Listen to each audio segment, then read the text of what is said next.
o Todo-Poderoso e o Catecismo da Igreja Católica. O presente trabalho tem como objetivo analisar as obras O Todo-Poderoso e o livro O Catecismo da Igreja Católica, almejando com isso compreender melhor a imagem de Deus presente nos dois trabalhos, observando os pontos em comum, na tentativa de construir uma análise acerca da imagem de Deus.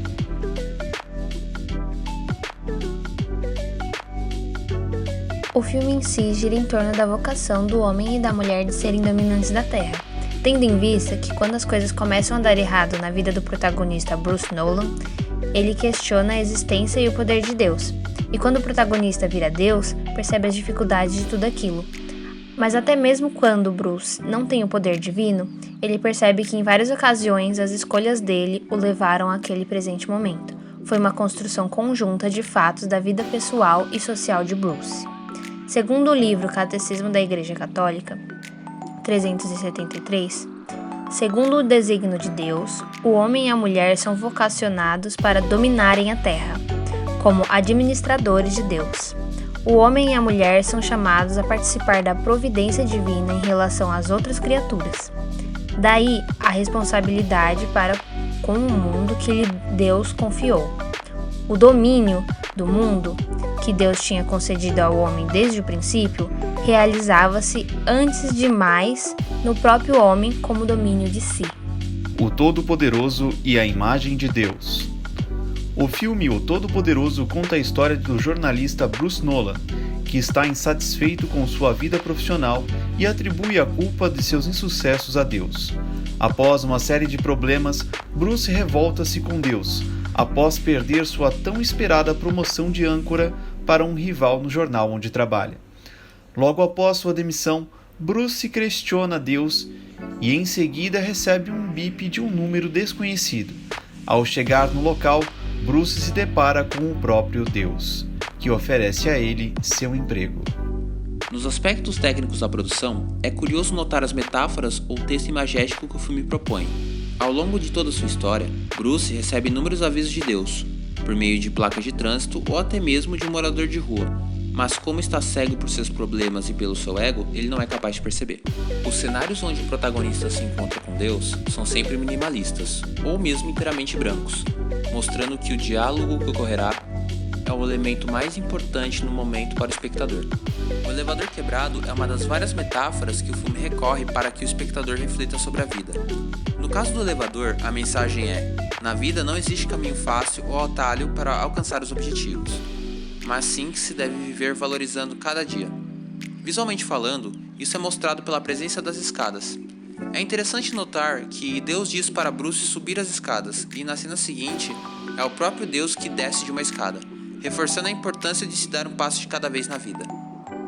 Outro detalhe é a luz que emana na descida de Deus na escada. Bruce fala que a luz está forte. Deus responde que a maioria daqueles que viveram na escuridão falam.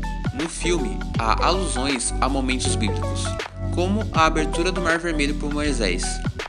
No filme, representado por uma sopa de tomate dividida ao meio pelos poderes de Bruce, ou até mesmo pelos carros afastados no trânsito. Não demora muito para que Bruce perceba que ser Deus também é ser responsável, mas em um nível muito além do que ele imaginava.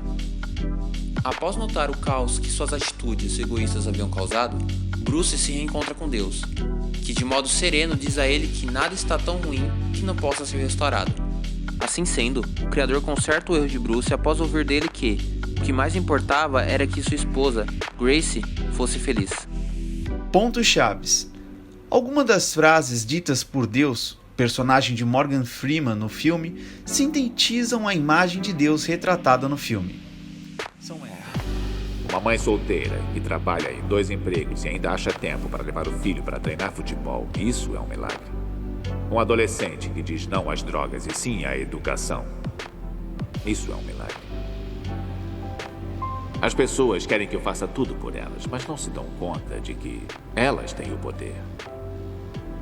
Você quer um milagre, filho? Seja um milagre. De modo geral, o filme mostra que podemos observar que uma verdadeira oração é uma ação altruísta, pois esta se comunica diretamente com Deus, já que ele é em essência altruísta.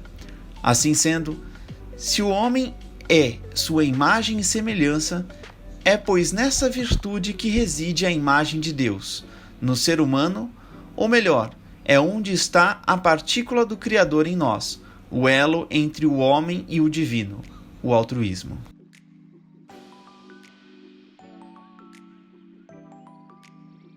A chance de ter o poder divino em suas mãos foi o modo que Deus encontrou de proporcionar a própria imagem ao seu Filho. Na ausência de fé, foi preciso se igualar mais uma vez ao homem, mas de modo diferente do que se diz biblicamente. Bruce tomou o papel de um Jesus avesso, uma vez que Jesus veio ao mundo em forma humana e delicada, e Bruce se torna um ser com poderes e que prova do mesmo patamar celestial.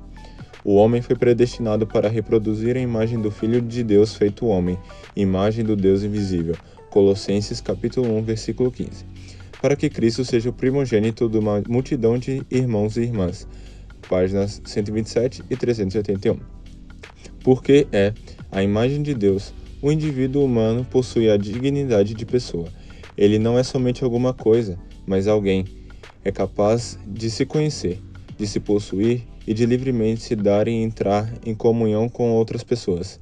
E é chamado pela graça a uma aliança com seu Criador, a dar-lhe uma resposta de fé e amor que mais ninguém pode dar em seu lugar. Trecho de 369. O homem e a mulher são, com uma mesma dignidade, a imagem de Deus.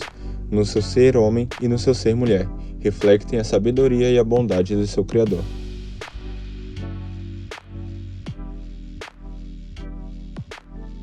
O filme nos apresenta Deus como um senhor já de idade, com barba e cabelos brancos e negro.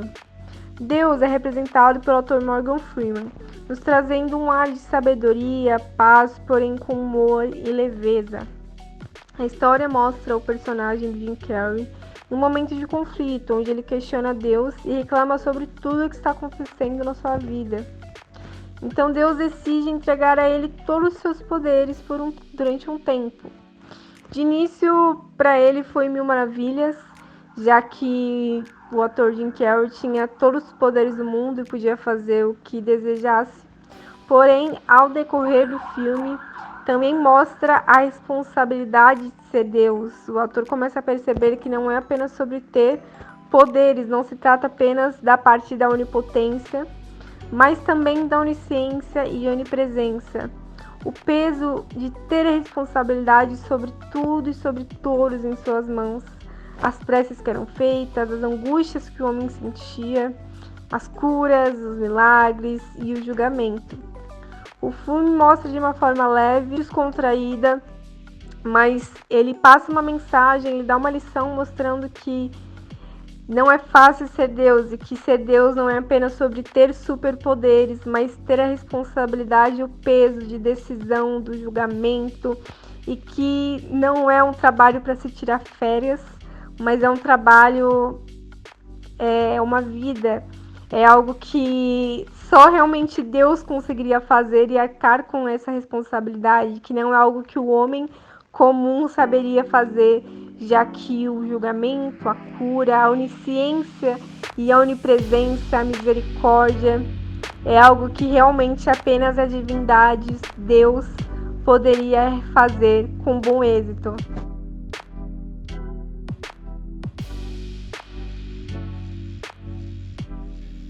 Diante dessa análise do filme e sua correlação com trechos presentes no livro Catecismo da Igreja Católica, é possível perceber que o filme busca, dentro da concepção do homem como ser criado à imagem e semelhança de Deus, a oportunidade de reforçar e lembrar ao público sobre a beleza das virtudes que os seres humanos são capazes de alcançar, enfatizando assim que a busca pela bondade e o altruísmo não só ajudam a construir uma vida melhor, mas também são capazes de aproximar o ser humano da figura divina de seu Criador.